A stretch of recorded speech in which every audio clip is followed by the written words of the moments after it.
Bonjour à tous, je suis heureux de vous rencontrer. On est après Noël, donc joyeux Noël à tous.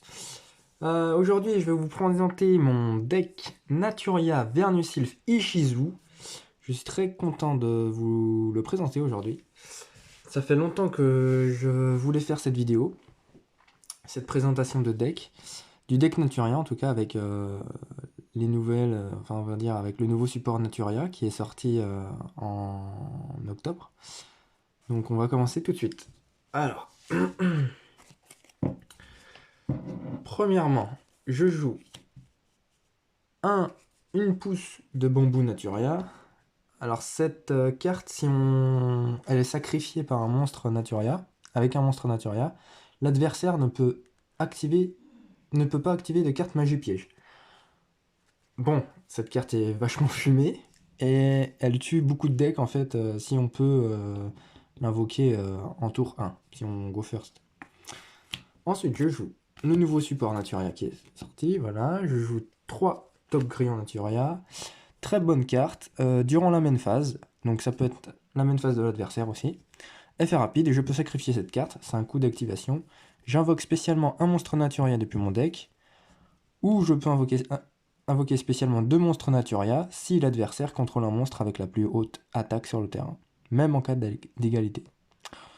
Si l'adversaire, elle a un deuxième effet, si l'adversaire invoque spécialement un ou plusieurs monstres depuis l'extra deck, ou si j'invoque spécialement un ou plusieurs monstres Naturia depuis l'extra deck, tant que cette carte est dans mon cimetière, je peux l'invoquer spécialement depuis le cimetière. Voilà. Je peux qu'activer un seul effet de Naturia, enfin chaque effet de taupe grillon Naturia qu'une fois par tour. C'est une carte très forte car on va pouvoir la sacrifier pour invoquer justement Camellia Naturia depuis le deck. Cette carte, c'est. Enfin, on va dire, c'est ces deux cartes déjà, c'est ce qui fait la rapidité du deck et la puissance du deck Naturia. Alors, Camellia, le nouveau support, si cette carte est invoquée normalement ou spécialement, je peux envoyer une carte Naturia depuis le deck au cimetière. Je peux sacrifier. Je peux envoyer une carte Naturia du deck au cimetière. Donc techniquement, on va plutôt envoyer la piège Naturia. On va plutôt envoyer Arbre Sacré Naturia. Car avec Arbre, on pourra ajouter une carte Naturia depuis le deck à la main. Et ce n'est pas une fois par tour, bien sûr. Donc elle a un deuxième effet, si vous allez sacrifier un ou plusieurs monstres pour activer un des effets de Naturia, je peux envoyer les deux cartes du dessus de mon deck au cimetière à la place.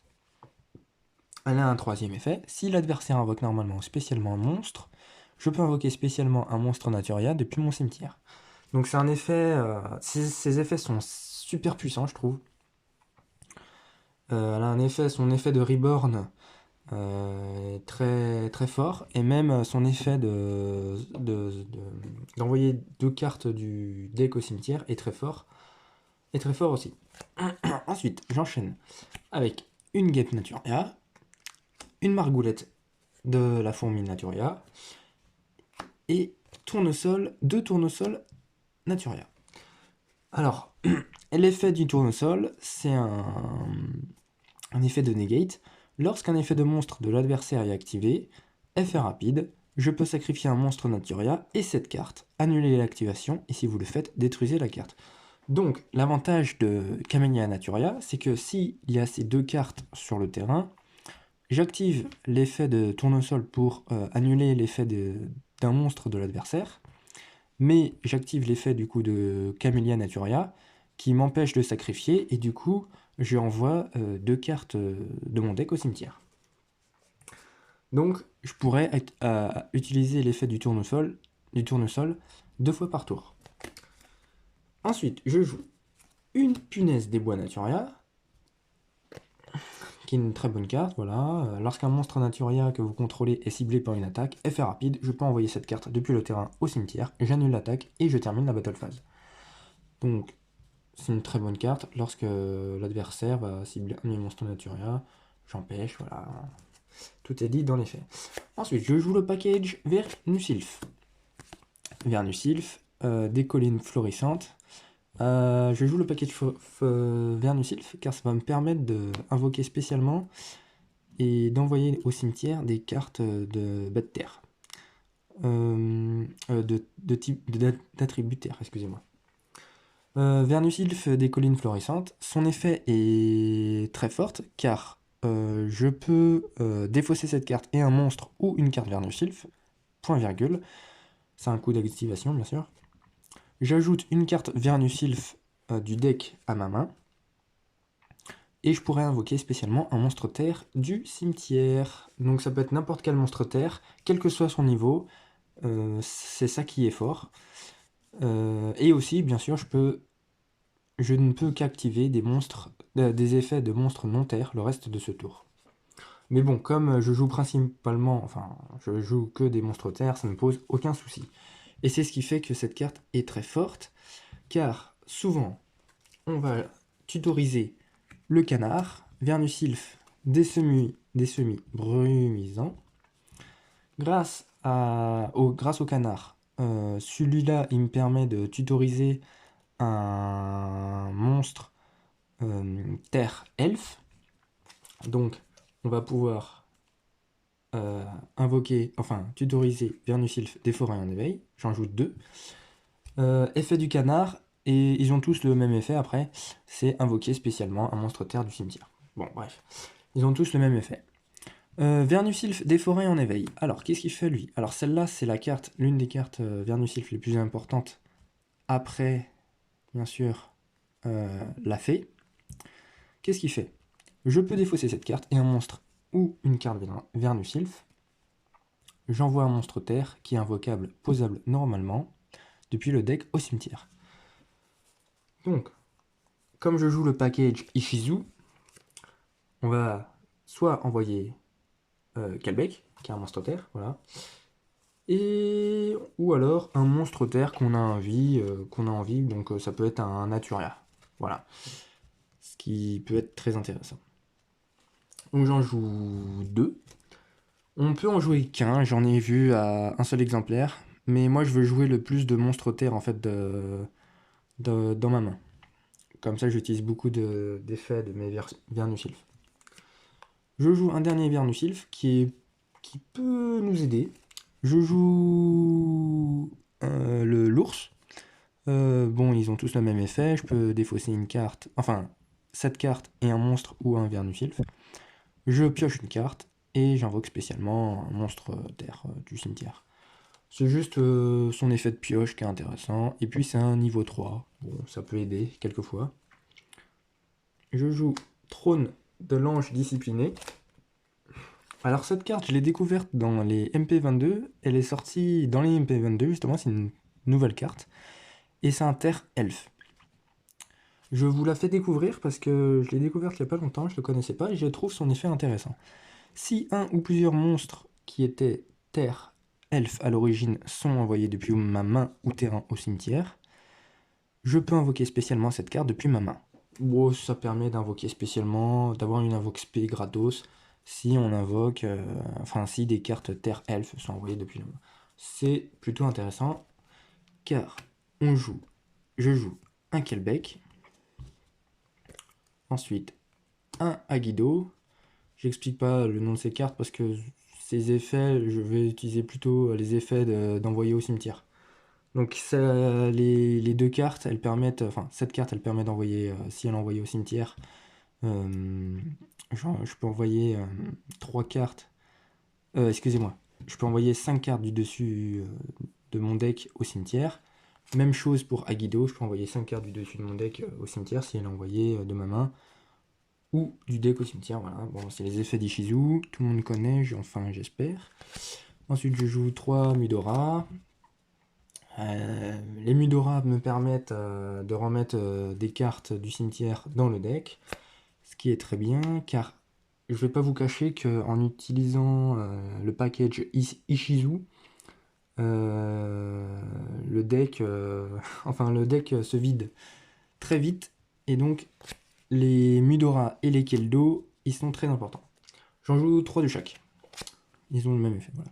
Ensuite, en termes de end trap, je joue H, 3 H. On pourrait jouer l'autre. On pourrait jouer Ghost aussi, enfin Fantôme, qui est pas mal aussi, parce qu'elle est d'attributaire. Mais H, dans le forme actuel, c'est toujours une très bonne carte. Bon, moi je prends H, voilà. En magie, je joue Bénédiction Naturia, c'est aussi du nouveau support Naturia. Je peux activer un de ses effets. Je peux invoquer spécialement un monstre Naturia depuis ma main ou cimetière. Son deuxième effet, c'est immédiatement après la résolution de cet effet, je peux invoquer par synchronisation un monstre synchro en utilisant des monstres Naturia. Un monstre Naturia inclus, bien sûr, comme matériel. Des monstres que je contrôle aussi. Je joue un Foolish Burial Good. Elle me permet d'envoyer voilà, des magies, pièges du deck au cimetière. Je joue 3 arbres sacrés Naturia. On peut en jouer 3. Mais j'aime pas parce que si on en pioche déjà 2 dans la main, notre main elle devient très bricky et ça devient injouable. Franchement, cette carte vaut mieux la piocher en. Vaut mieux pas la piocher en fin de compte. Si on la pioche, ouais, on peut dire. On peut quasiment donner le round à l'adversaire. Et je joue un Gravkeeper Trap, le nouveau support, la carte piège Ishizu, qui est très pratique dans ce format. Bien, après avoir présenté le main deck, je vais passer vite fait à l'extra deck. Je joue 2 Lions Naturia. Et bah oui, hein, quand même, hein, on va jouer le plus possible de Naturia de l'extra deck. Je joue un Barkion, voilà, contre des decks Eldish ou des decks pièges comme Labyrinthe. Barkion, il est très utile, on va pas se cacher, il tue tous ses decks. Je joue un seul dragon synchro de l'aile de cristal, un Sword Soul suprême, voilà, un dragon corail. Le plus difficile en faisant ce deck, et je vais pas vous cacher, c'était de choisir des monstres synchro, on va dire très génériques après. Le plus difficile, c'était de trouver des niveaux 6 et des niveaux 7. Voilà. Triche, je suis là. Je joue un Gardien Goyo, un Black Rose Dragon. J'ai pas trouvé mieux comme niveau 7. Enfin, il y en a un autre.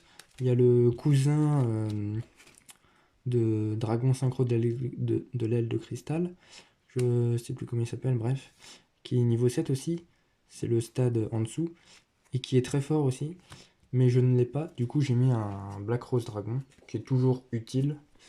Je joue un Euro Melfi. Abyss Dueller en carte Xyz, Ashura King et un Cowboy Gagaga. Ces deux cartes, Cowboy Gagaga, on peut la mettre en side et l'échanger avec une autre carte. Mais j'aime bien la mettre dans l'extra deck directement. Ashura King, c'est une carte que j'aime bien. J'ai voulu la mettre dans ce deck, voilà, pour essayer. Mais elle n'est pas très utile, enfin, on va pas beaucoup l'invoquer. Voilà. Après, c'est un monstre terre, bien sûr. Abyss Dueller, très facilement invocable, voilà, avec les Ishizu, on va l'invoquer tour 1, c'est très très fort. Je vais vous faire par la suite une vidéo combo, du deck Naturia. Et je joue dans l'extra deck 2 monstres liens. Je joue Cerbère du Cauchemar, Nightmare Cerberus, et Sprite Elf, Elf du Sprite. C'est des liens très génériques et qui peuvent nous aider pour contrer des decks de l'adversaire. Voilà. C'est terminé. Ma présentation de deck est terminée. On va dire de l'extra deck et du main deck. On va passer au side. Alors bien sûr, le side, il est améliorable. on va passer vite fait. Je joue un Permutation du Monde. Je joue un Papillon Naturia, Épinette de la Rose Naturia. Dino Luther prend Kratrops. Mon side deck n'est pas encore complet. Et bien sûr, je pense le changer.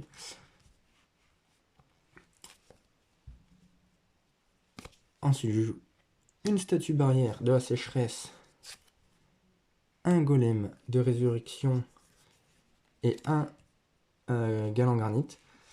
Je l'ai enlevé du main deck et je l'ai mis en side parce que ça, on va dire, c'est le package générique pour bloquer l'adversaire si on go first. Très utile pour bloquer l'adversaire parce que souvent, enfin on va dire dans la méta actuelle, les seuls monstres terre qu'il peut avoir, à part les Naturia, c'est jouer Tear Element avec les Ishizu. Je ne vois pas d'autres decks qui utilisent des terres de mémoire, à part Naturia et bien sûr Ishizu. Donc statue barrière de la sécheresse, très bonne carte pour bloquer l'adversaire. Je joue un Vera de la déesse Fernusilf, très utile, et un dragon aux grandes défenses. Et la petite surprise, je joue un Gizmek Uka, le renard festif de la fécondité. Pourquoi je le joue? Déjà, alors j'ai vu que c'était un monstre terre. En plus, il est niveau 7. Et puis, son effet, je l'ai mis dans le side, car c'est pour gagner au time. Imaginons que je go first. Ça se joue au time. J'ai la chance, on va dire, j'ai l'occasion de l'invoquer. Quelle que soit la raison, bref. Quelle que soit la manière, je l'invoque. Je l'invoque en position de défense. Je dis à l'adversaire, c'est ton tour. Lorsque l'adversaire va invoquer normalement ou spécialement un ou plusieurs monstres, j'inflige 300 points de dommages à l'adversaire. Donc pour gagner au time, c'est une très bonne carte. Je n'ai pas vu d'autres decks, on va dire, parce que je me suis beaucoup inspiré de beaucoup de decks, bref. Mais je n'ai pas vu de beaucoup de decks l'utiliser. Pour l'instant, je crois que je suis le seul. Donc je suis plutôt content de l'avoir trouvé. Gizmek Uka, je pense que ça va être une très bonne carte à l'avenir. Pour ceux qui jouent le package Vernusilf et le package Naturia. Très bonne carte. Pour jouer au time, bien sûr. J'ai fini, on peut changer le side de deck, voilà. C'était ma présentation. Ma présentation de mon deck Naturia Ishizu. J'espère que cela vous a plu. Et à la prochaine!